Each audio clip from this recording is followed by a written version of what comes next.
मैयासक्त मना, भगवान के मन वाला, भगवान में जिसका मन चिपक गया है, सब जगह से स्नेह रहित हो गया है। कहीं किससे स्नेह करे? स्वार्थी संसार किससे स्नेह करे? पाए जान जगत में सब जन, कपटी कुटिल कलयुगी टंचु, मेरी सो भैया कृष्ण गुण संचु, यही परलोक सकल सुख पावत। उसे भगवान की याद करनी नहीं पड़ती, प्रत्युत स्वाभाविक याद आती है। और उसके भजन में गाढ़ वृत्ति तब होती है जब इधर वो याद करता है, उधर भगवान याद करते हैं। यथा माम प्रपद्यन्ते तास तथैव भजाम्यहम्, वो भज रहा है और प्रभु उसका भजन कर रहे हैं, और दोनों प्रेम में मगन हो रहे हैं। गाढ़ स्थिति, उसको कभी विस्मृति ही नहीं होती। तो ऐसे मेरे मन वाला बन। जब तक विनाशी शरीर और विनाशी भोगों में खिंचाव है, तब तक बड़ी परेशानी होती भजन में। हम करना चाहते हैं भजन और मन हमारा खिंचता है भोगों में, शरीर संसार में, व्यर्थ की बातों में, तो निराश होने की जरूरत नहीं है। जिस साधक की ऐसी स्थिति है कि वो भजन तो करना चाहता है, भजन के लिए जीवन अर्पित किए है, भजन में बैठता भी है, पर भजन में मन नहीं लगता, मैयासक्त मना वो नहीं है, उसका मन भोगों की तरफ खींचता है। क्या कह रहे हैं? पहली बात, साधक की नीयत सच्ची होनी चाहिए कि मैं भजन करने के लिए ही बैठा हूं। जो भगवान के नाम का जप करने के लिए नियत उसकी सही है, मैं भजन करना चाहता हूं, अंदर से चाहता है भजन करना चाहता हूं, पर ये दुष्ट मन बार बार विषयों में, व्यक्तियों में, स्थानों में ये भटकता है। उसको अच्छा नहीं लगता, पर वो मन को वश में तो कर नहीं पा रहा, इसलिए मन जा रहा है पर उसे अच्छा नहीं लगता। ये है सच्ची नियत का साधक। वो भजन करने बैठा, उसका मन भोगों में जा रहा है, उसको अच्छा नहीं लग रहा, जलन हो रही, ये क्यों जा रहा है? बार बार वो प्रयास करके अपने मंत्र को, अपने नाम को चला रहा है। उसने जो ही भजन के लिए बैठा, तो भगवान ने भजन करने के पहले से ही उसको अपना मान लिया भजनानंदी। यहां वर्णन करते हैं कि जैसे कोई धनी आदमी किसी को नौकरी के लिए लावे, लेबरी के लिए, और कह दे यहां तुम बैठो, हम काम बताएंगे, और पूरा दिन हो गया उसको कोई काम नहीं बताया, तो शाम के 5 बजे जब वो चलेगा, मालिक से कहेगा हमारे 500 रुपये दीजिए। कहेगा किस बात के? बोले बैठने के। आप हमें लिवा के लाए, आपने कोई काम नहीं बताया, अब हमारी तो दिहाड़ी आपको देनी पड़ेगी। तो ईमानदारी से उसको 500 रुपये लेबर को देने पड़ेंगे, क्योंकि वो तो आप बुला के लाए और कहा यहां बैठ जाओ, वो बैठा है, अब आपने कोई काम नहीं बताया तो कोई काम नहीं किया, पैसे आपको देने पड़ेंगे, पेमेंट आपको देना पड़ेगा। ऐसे ही तुम सारे दिन प्रभु को अपना दिए हो, सुबह से लेके शाम तक वाणी पाठ, नाम कीर्तन, भजन, इसके बाद आपका मन नहीं लगता, तो जो मन लगने का फल है वो आपको प्राप्त होगा। भगवान बेईमान नहीं है, भगवान ईमानदार है, और भगवान सर्वज्ञ हैं, जानते हैं कि ये मेरा भजन करने का प्रयत्न कर रहा है, पर मेरी दुरंत माया के कारण इसका मन भजन में नहीं लग रहा है। तो भगवान उस साधक को भजन का वैसे ही फल देते हैं जैसे फल मन लगने पर। क्या फल मिलेगा? उसका मन लगने लगेगा। भजन का फल क्या मिलेगा? उसका मन लगने लगेगा। पहला, ईश्वर अनुग्रह, ये अनुभव होगा उसको, मेरे ऊपर भगवान की बड़ी कृपा है, मेरे ऊपर भगवान की बड़ी कृपा है, श्री जी की बड़ी कृपा है, ये बार बार अनुभव होगा। भगवद अनुग्रह अनुभव पहला, और दूसरा फल क्या होगा? भगवान की सत्ता में अपने को लीन देखना। ये फल मिलेगा। जो ईमानदारी से भजन करने में बैठता है पर मन नहीं लगता, तो मन ना लगने पर भी उसे कुछ दिनों बाद ये अनुभव होने लगेगा कि श्री जी की हमारे ऊपर बड़ी कृपा है, और फिर श्री जी की मधुर महामंगलमय रूप में वो लीन होने लगेगा, अपने आप मन उसमें लगने लगेगा। इसमें भगवत जो दर्शन है, इन इंद्रियों की ताकत नहीं है कि भगवान के दर्शन कर लें। जो अभी इंद्रियां हैं, नाम जप के द्वारा, मंत्र जप के द्वारा इनका मार्जन होता है, इनमें चिदानंद ताकत आती है। इन इंद्रियों में, स्थूल इंद्रियों से भगवत रूप दर्शन नहीं किया जा सकता। जब भजन किया जाता है, डट के भजन, तो इन्हीं इंद्रियों में चिदानंद सामर्थ्य आती है। और इन्हीं नयनन सब सुख देखे, अपनो जन्म सुफल कर लेखे, उसे अनुभूति होने लगती है। अपने हृदय में भगवान युगल सरकार की, या जो जिस भावना में है, उसको उसी भगवत रूप का अनुभव होने लगता है। जब भजन करता है और यह अनुभव होने लगता है कि प्रभु की हमारे ऊपर बड़ी कृपा है, धीरे धीरे मन प्रभु में लगने लगा, तो अब झांकी आने लगी। वो जिस उपाय से प्रभु के नजदीक पहुंच रहा है, उस उपाय को प्राणपन से पकड़ लेता है। उसको समझ में आया ना, इससे फायदा मिला, इससे हमें आनंद मिल रहा है, जैसे नाम जप, मंत्र जप, और उसको संसार से बैराग हो रहा है, प्रभु में अनुराग हो रहा है, कुछ अच्छा वो समझ गया, दवा काम कर रही। अब वो इतनी आसक्ति कर लेता है नाम में कि जैसे कहीं हमने देखा कि गुरु जी को बात करने का, तो बड़ी रफ्तार से चल, तो क्या पहले नहीं चालू था? क्या नहीं, पहले मानसिक चालू था। देखा आप बात कर रहे हैं कि छूट न जाए, तो उपांशु में, फौरन उपांशु में आ गए।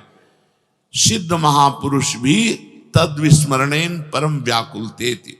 प्रभु का विस्मरण होने की भावना मात्र में इतनी व्याकुलता पैदा होती, आप समझ नहीं सकते। एक अंदर विशेष प्रकार का कष्ट होता है, क्यों छूट गया, ये क्यों रुक गया, मैं क्यों इतने मिनट खाली रहा, मंत्र चल रहा है लेकिन ठीक अनुभव नहीं हो रहा, तो भी उससे संतोष नहीं हो रहा। वही आंखों में दिखना चाहिए, कानों में सुनना चाहिए, वही हृदय में चलना चाहिए। ये आसक्ति, ये फल मिलेगा बैठने मात्र का।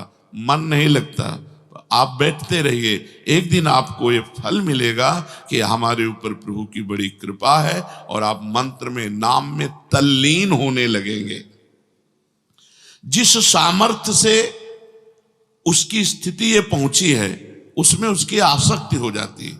राधा नाम में, निज मंत्र में, राधा वल्लभ सिंह हरिवंश नाम में जिसकी उस वृत्ति चली और उस वृत्ति से उसको ये लाभ मिला, उसमें उसकी आसक्ति हो जाती है।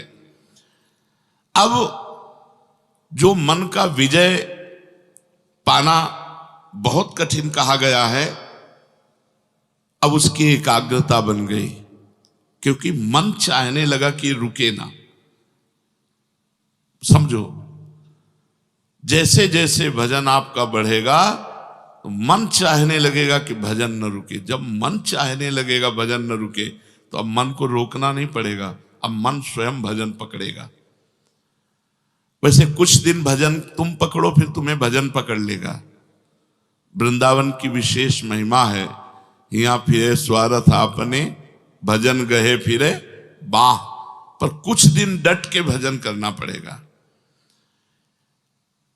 सच्चा वैराग्य और दीर्घ काल तक, दीर्घ काल माने बहुत लंबे समय तक भजन का अभ्यास, इससे ये सिद्धि प्राप्त होती है।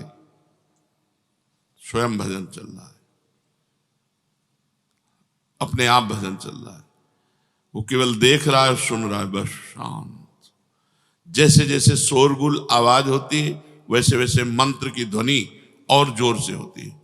उसके मंत्र ध्वनि में अंतर नहीं पड़, अगर अंतर पड़ने लगेगा तो टिकेगा नहीं, वो तुरंत हटेगा, क्योंकि उसकी जो बात बनी है वो उस अंदर के चिंतन से बनी है। अब वो अंदर का चिंतन नहीं छोड़ सकता, उसके लिए बहुत बड़ी बात है। अंदर का चिंतन छोड़ना मानो प्राण निकल जाए ऐसा कष्ट होना होगा, इसलिए उसे वो पकड़ लेता है। सच्चा वैराग्य तरह तरह के विषय भोग उसके सामने उपस्थित किए जाएं तो भी उसकी अंतर्वृत्ति बाहर भोगने के लिए नहीं आती। इतना अंतर में नाम जप में मंत्र जप में मन लग गया कि बाहर भोगने के लिए नहीं आती। उसकी तनिक भी भोग में मन की प्रवृत्ति ही नहीं रह गई। भजन में जब एक एक शब्द पीछे जब साधन करते करते उसको झलक आई, इंद्रियों में चिदानंद पावर आया और झलक आई, तो वो इतना आसक्त होने लगा कि इसी भजन से ये बात बनी, ये आनंद मिला, उसकी भजन में आसक्ति हो गई। अब उसकी आंतरिक इतनी आसक्ति है कि बाहर उत्तम से उत्तम भोग उपस्थित होने पर भी भोगने की रुचि नहीं है। वो अंतर्वृत्ति में युक्त होते हुए खाता पीता सोता जागता चलता फिरता कहीं भी आसक्ति नहीं है, मन की तनिक भी प्रवृत्ति नहीं। ये बड़े बड़े तपस्वियों के लिए भी दुर्लभ है। इसलिए भगवान ने कल चर्चा सुनी थी कि तपस्वियों से भी अधिक, ज्ञानियों से भी अधिक, कर्मयोगियों से भी अधिक मेरा वो परम भक्त है जो निरंतर मेरा भजन करता है, श्रद्धा पूर्वक मेरा भजन करता है। ये गति बड़े बड़े तपस्वियों के लिए भी दुर्लभ है। ऐसी स्थिति तक पहुंचने के लिए विषयों में दोष दृष्टि करनी चाहिए। सब संसार भोग रहा है, अगर इसमें सुख होता तो ये तृप्त हो जाते, नहीं। हे भगवान, मेरे हृदय में विषय स्फुरना ना हो। हे भगवान, कभी मैं विषयी पुरुष का संग न करूं। हे भगवान, कभी कोई विषय सेवन की मेरे हृदय में रुचि न हो। ऐसी प्रार्थना करनी चाहिए भगवान से, श्री जी से प्रार्थना करनी चाहिए कि श्री जी ऐसी कृपा करो कि भोगों की तरफ आकर्षण न हो, भोग उपस्थित होने पर भोगने की इच्छा न हो। लाडली, अब ये जन्म आपको दिया, आप हमें सामर्थ्य दो कि मैं किसी भी तरह से इन निकृष्ट भोगों की तरफ आकर्षित ना हूं।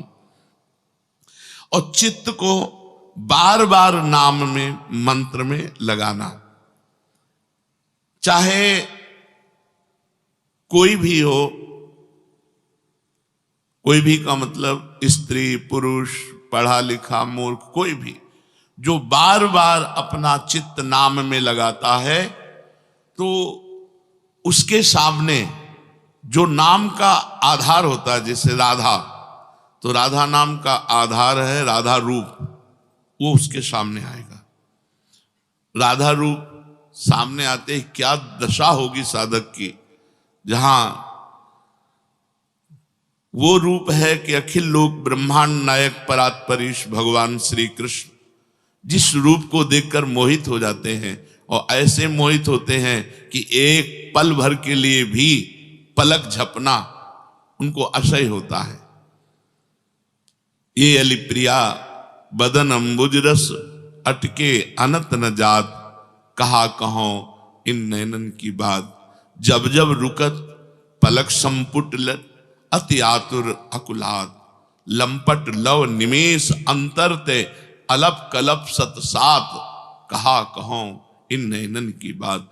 जहां लालजू को एक पलक झपकने की भी वियोग को अलप कलप सत सात, सैकड़ों कल्पों के वियोग का दुख अनुभव होता है। वो रूप जब उपासक के सामने आएगा तो उसका मन कहीं जाएगा, उसकी इंद्रियां कहीं जाएंगी, उसे कोई भोग अच्छा लगेगा? नहीं। तो उपासक को चाहिए कि चित्त शांत रहे, बार बार नाम में लगाकर किसी भी परिस्थिति में अशांत न हो। संतुष्टा एन केनवा, कैसी भी परिस्थिति हो संतोष धारण करो। नाम तुम्हारा न छूट जाए। अगर संतोष नहीं धारण करते तो उधर मन खिंचाव करेगा अनुकूल या प्रतिकूल परिस्थिति में, और नाम छूट जाएगा। अनुकूलता में राग नहीं, प्रतिकूलता में द्वेष नहीं। ये परिस्थिति मिटने वाली है, ये आने जाने वाली है। ये आगमा पाइनो अनित्यास, ये आने जाने वाली नाशवान वृत्तियां हैं। तास्ति तिक्षस्व भारत, इनको चुपचाप सह जाओ। हर समय भगवान नाम जप की नितांत आवश्यकता है। नाम जप के समय यदि मन इधर उधर परोक्ष विषयों में चला जाता है तो आप चिंता मत करो, ये नाम जप ही आपको पहली बात तो फल मिलेगा। आपको बताया जैसे उस लेबर को 500 रुपया मिलेगा, ऐसे आपको फल मिलेगा। फल क्या मिलेगा? मन लगने लगेगा, भगवत कृपा का अनुभव होगा, तल्लीनता आने लगेगी। इसलिए साधक को बिल्कुल घबराना नहीं। मन लगे ना लगे, हमको भजन करना है, उसका फल हमको मिलेगा, पक्का मिलेगा। मंगल दिश दशहु, दसों दिशाओं में मंगल होता है भजन करने वाले का। वो भाव कुभाव अनख आलसहु, नाम जपत मंगल दिश दशहु। बहुत सुंदर बात। अब जब अभ्यास की पुष्टि हुई तो हठ पूर्वक मन को हटाया नहीं जा सकता। जैसे भोगों से हटा के भजन में नहीं लगाया जा सकता, बड़ा कठिन है, ऐसे ही भजन में जब मन लग गया तो हठ पूर्वक साधक व्यवहार के कार्यों को करना चाहता है। व्यवहार के कार्य होते भी हैं, लेकिन मन वो नाम में चिपका रहता है।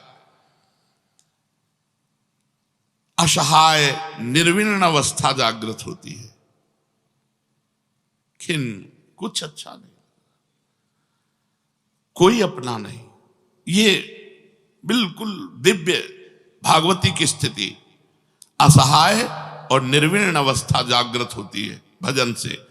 कोई मेरा नहीं, और बिल्कुल कोई मेरा नहीं, और खिन्न, कहीं मन नहीं लग रहा।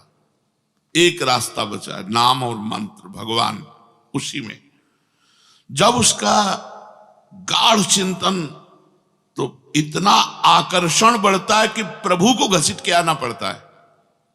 इतना आकर्षण बढ़ा, अनुराग बढ़ा कि साधक के सामने उसका इष्ट घसीट करके आ गया। मंत्र जप, नाम जप का प्रभाव देखो।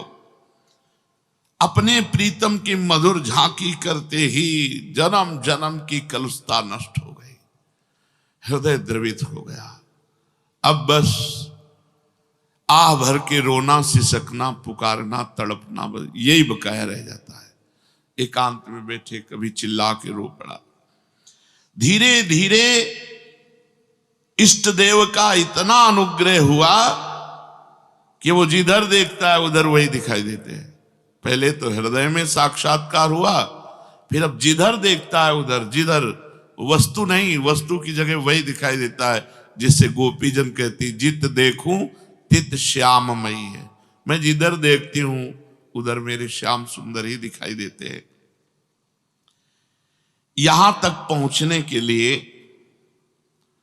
साधक को साधना की सीढ़ियों से चढ़ना होता है। उसे अपने चिंतन को बचाना होता है। अतः साधक खास बात चिंतन की रखे। आप सेवा कर रहे हैं, चिंतन क्या हो रहा है आपका? श्री जी की एक एक अंग की एक एक सेवा का चिंतन हो रहा तो सेवा ठीक हो रही। अगर सेवा के सिवा कुछ अन्य चिंतन हो रहा, सेवा हो रही, तो रुको, पहले नाम चलाओ, मंत्र चलाओ, पद चलाओ, श्री जी की सेवा का चिंतन करो। श्री जी की नथ ऐसी, श्री जी की बेशर को ऐसे पहनाना, श्री जी की पत्रावली ऐसे करनी, श्री जी का ऐसा, पहले पूरा दिमाग में लाओ, पूरा चिंतन करते हुए फिर श्री जी की खास बात साधक को इस स्थिति तक पहुंचने के लिए, सर्वत्र भगवत दर्शन के लिए चिंतन समा। इसीलिए गीता जी में भगवान ने चिंतन पर जोर दिया। अनन्य चिंतयन्तो माम अनन्य चेता सततम। जगह जगह भगवान ने चिंतन की बात कही है। चिंतन अधिक गाढ़ हो जाने पर फिर साधक की स्थिति बन जाती है। स्थिति का मतलब होता है दुनिया की सब विपत्ति एक साथ टूट पड़े तो भी उसमें कोई फर्क नहीं पड़ेगा, स्थिति बन जाती है। तो पहला, यदि हम भजन में बैठे हैं, हमारा मन भजन में नहीं लग रहा है, तो हमें परेशान नहीं होना, हमारे भजन की बाद में जो पेमेंट है वो मिलेगी।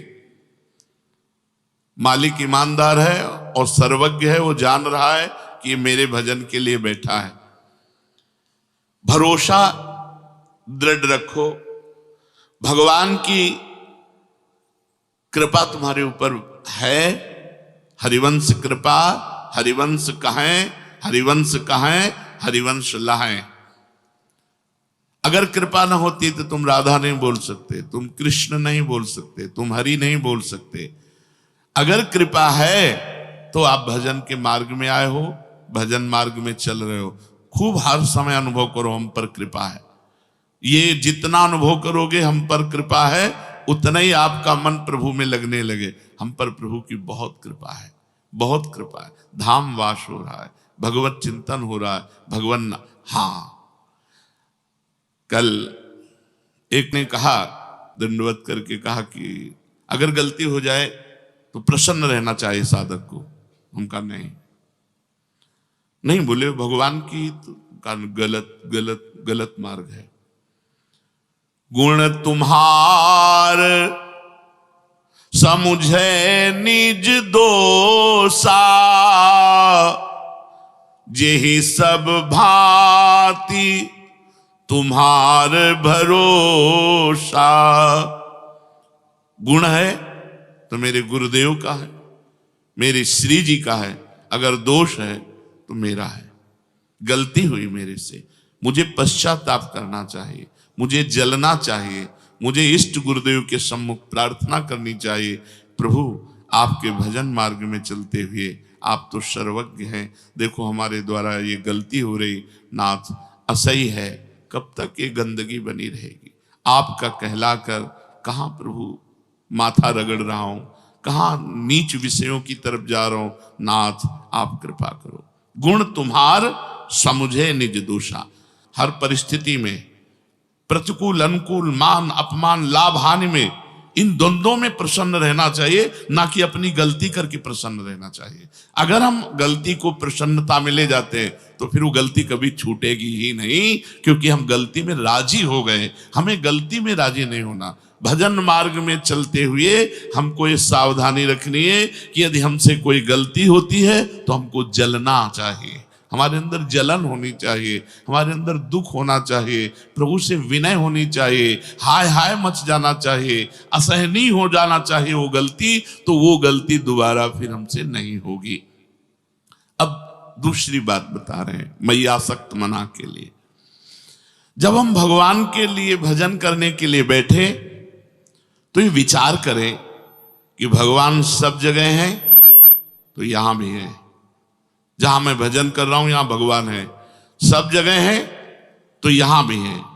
क्योंकि अगर यहां नहीं है तो ये शास्त्र सिद्धांत गलत हो जाता है कि हरि सर्वत्र है, कण कण में है। वासुदेवा सर्वमिति, सब जगह भगवान वासुदेव है। सर्वम खलविदम ब्रह्म, सब जगह ब्रह्म है। ईशावास्यमिदं सर्वम यत् किंच जगत्याम जगत, कोई कण नहीं जहां ईश्वर न हो, ऐसा उपनिषद कहते हैं। तो जहां मैं बैठा हूं भजन कर रहा हूं मेरे भगवान यही हैं, सर्वत्र हैं तो यहां भी हैं। जब भजन करने के लिए बैठे तो ये विचार करें, भगवान सब समय में है तो इस समय में भी है, यहां है इसी समय है। अगर इस समय नहीं तो भगवान सब समय में है ये कहना नहीं बनता। भगवान सब में है तो मेरे अंदर भी बैठे, सब जगह है, सब समय है और सब में है तो भगवान मेरे हृदय में भी बैठे हैं। भगवान सब में है, अगर मेरे हृदय में नहीं है तो ये बात सिद्ध नहीं होगी। सिद्ध तभी होगी जब सब में है तो मेरे हृदय में भी है। भगवान सबके हैं ये कहना तभी सिद्ध होता है जब भगवान मेरे भी हैं। उपासक इस बात को ध्यान दे, जब भजन में बैठे तो भगवान यहां हैं, इसी समय हैं, मेरे हैं, वो मेरे हृदय में है, वो मेरे भजन को देख रहे हैं। मन लगे न लगे ये आप जानो, आपके भजन के लिए हम बैठे हैं। अब कोई भी देश, काल, वस्तु, व्यक्ति, परिस्थिति, घटना, क्रिया उसके चिंतन में स्फुरित हो, इसमें भी भगवान है, इसमें भी भगवान है। क्योंकि भगवान से रहित कोई घटना, कोई परिस्थिति, कोई वस्तु, कोई क्रिया, कोई स्थान हो ही नहीं सकता, क्योंकि भगवान सब में है, सब समय में है, सर्वत्र है। अब जब उनमें भगवान देखोगे तो विक्षेप नाम की चीज नहीं रह जाएगी। इसलिए भगवान नाम जप करते हुए प्राण में, मन में, बुद्धि में, शरीर के रोम रोम में, जगत के कण कण में मेरा इष्ट विराजमान है। चिद चिद लक्षणम सर्वम राधा कृष्णमयम जगत, ऐसी भावना करके बैठो, पूरा का पूरा समय आपका दिव्य भजन माना जाएगा। ये तो भगवान ने कहा मैयासक्त मना, मेरे में आसक्त मन वाला। भगवान के आसक्त मन वाला हो और आश्रय किसी और का लिए हो, हमारा कोई आश्रयदाता कोई और हो, तो भी बात पूरी नहीं बैठेगी।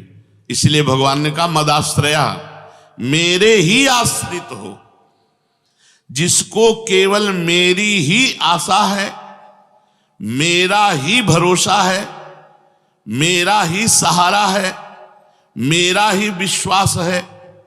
मदाश्रया, केवल मेरी ही आशा, केवल शब्द सुनो, केवल मेरा ही भरोसा, जी सब भांति तुम्हार भरोसा, मेरा ही सहारा, मेरा ही विश्वास, मेरे ही आश्रित, वो होता है मदाश्रया। हमारा भरण पोषण भगवान से होता है, हमारा जीवन भगवान के लिए है, हमारे स्वामी भगवान है।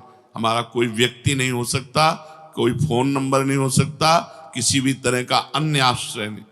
हमारा जीवन केवल भगवद आश्रित, जो भी हो, महलों में राखे चाहे झोपड़ी में वास दे, इसके लिए बाबा जी नहीं बने कि सुविधा दो तो हे भगवान हम आपके, नहीं, असुविधाओं की ठोकर खाते हुए भी आपकी पूरे जीवन भर जय बोलिए, तो अंत में थोड़ी अन्य आश्रय ले लेंगे, अंत में तो आपका ही आश्रय रहेगा। मदाश्रया, इसको बात समझ लो। अन्य आश्रय हो तो उसे भगवान के भाव में बदल दो।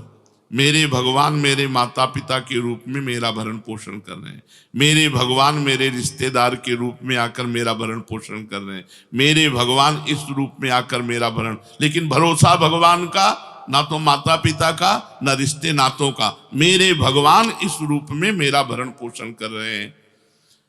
अपना भरोसा केवल अपने इष्ट पे हो तो दो बातें, मैयासक्त मना, भगवान में मन हमारा आसक्त हो और भगवान के ही हम भरोसे हो, तो भगवान कह रहे तब वो मेरे को पूर्ण रूप से जान पाएगा।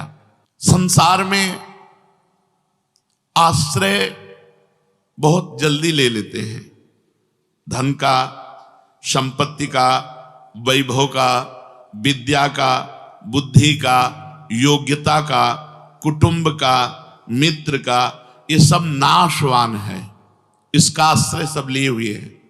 सब कोई अंगुली पे गिना जा सकता है जो मद आश्रया है, केवल भगवान का आश्रय है, केवल भगवान का भरोसा है, केवल प्रभु का सहारा है, अन्य कोई सहारा नहीं।